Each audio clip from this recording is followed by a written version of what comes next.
Atención, atención, atención. R290, R290, R290. 1, 2. Welcome back to NumberStations_Live UK, where today we're going to be diving into the most unusual number stations ever recorded. This is V20, the station that enthusiasts nicknamed the Boardman or sometimes the Lazy Man. Number stations are a mysterious part of shortwave radio history.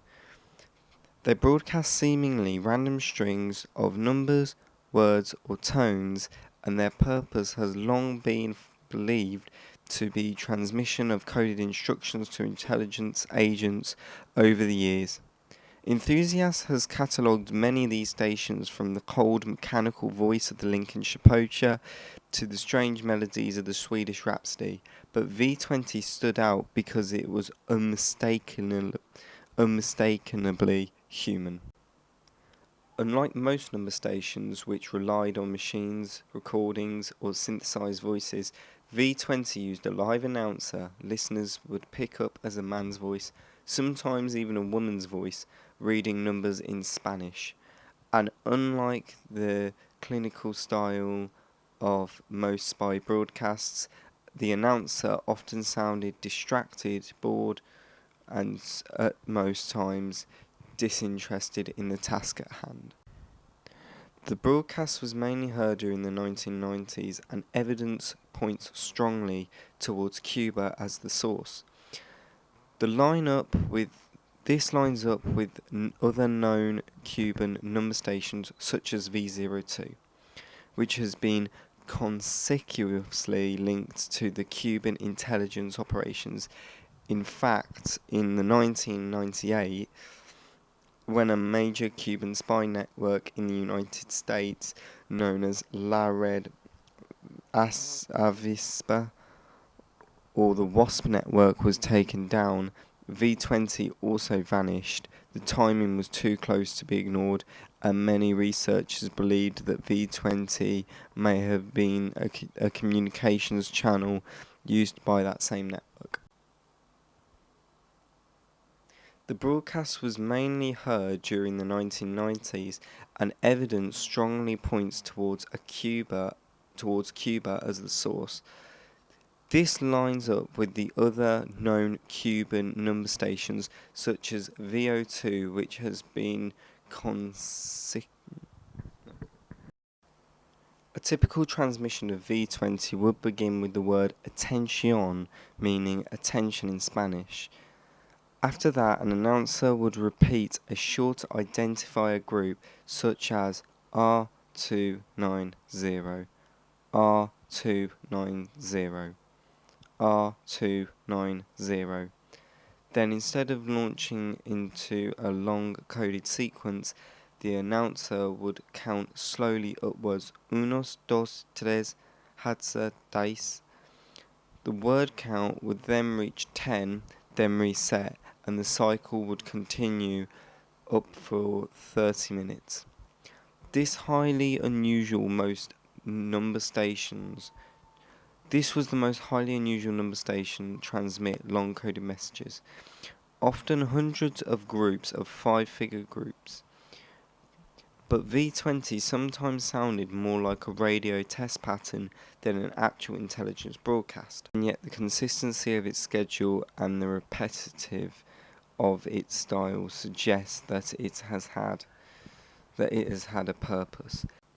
Technically, V20 was broadcast on several shortwave frequencies. These include 4106 kHz, 6868 kHz, and 9415 kHz. It's used on the upper sideband mode, which is typical for Cuban number stations. Its schedule was weekly on Sundays between 1400 and 1500 UTC, and sometimes an hour later during the winter months. Hobbyists who have listened at these times could often find it right on cue, but what made V20 legendary was the way it was read. The announcer's tone was slow, sometimes dragging, often full of mistakes and corrections. Occasionally, background sounds would bleed through other voice conversations, even laughter for anyone tuning in. It sounded less like a top-secret spy transmission and more like someone half-heartedly reading a list of numbers into a microphone. This is why enthusiasts quickly gave it the nickname the Boardman or the Lazy Man. One listener report even described the announcer pausing mid-broadcast as if he was distracted before picking back up where he left off. Another monitoring log from the mid-1990s noted two voices talking in the background as though the operator had forgotten his microphone was live. These kind of mistakes are unheard of on most common number stations, which are designed to be precise and repeatable. So what's going on? Some researchers believe that V20 may not have been intended for long-coded messages at all. It could have been some form of channel marker meant to let agents know the frequency and schedule were still in use. Others think that the strange dial was just the result of a casual Cuban radio operator reading directly from a script without much training. Either way, the effect was striking and made V20 one of the most memorable number stations ever heard.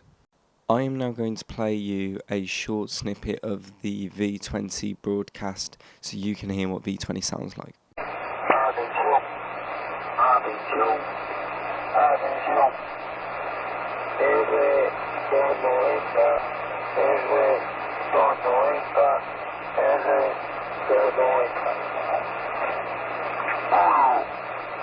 1, 2, 3, 4,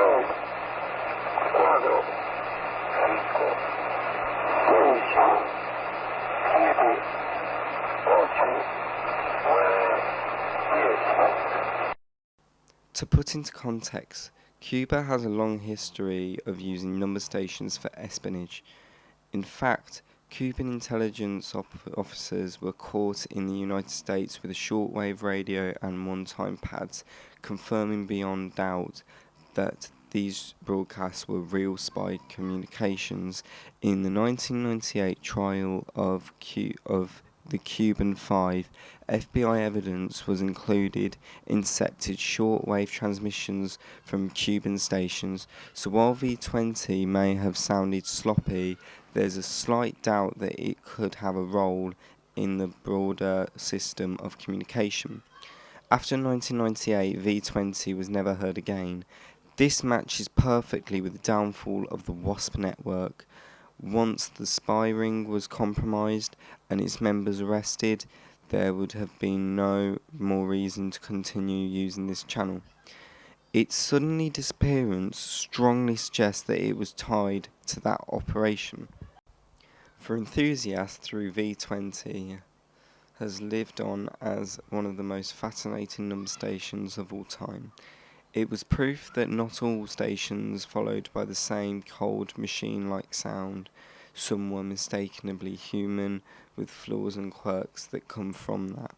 And in a way, that makes V20 feel more real, a reminder that behind every mysterious broadcast, there are people, sometimes likely professionals, and sometimes apparently very bored. Today's hobbyist still shares recordings of V20, its unusual delivery and strange informatically. It makes stand out in the history of number stations, while many stations remain shrouded in the mystery of V20. V20 gave us a glimpse behind the curtains of an imperfect, distracted voice that somehow carried the messages across for thousands of miles on the shortwave spectrum.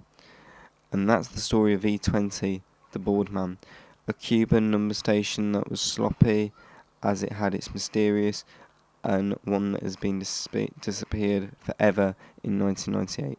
Thank you for joining me on this deep dive into one of the oddest number stations ever heard. If you've enjoyed this video, please don't forget to like, subscribe and comment down below in the comments with what number station you would like to see next, or any that you've heard of. Till next time, see you guys soon. Goodbye for now. Atención, Atención.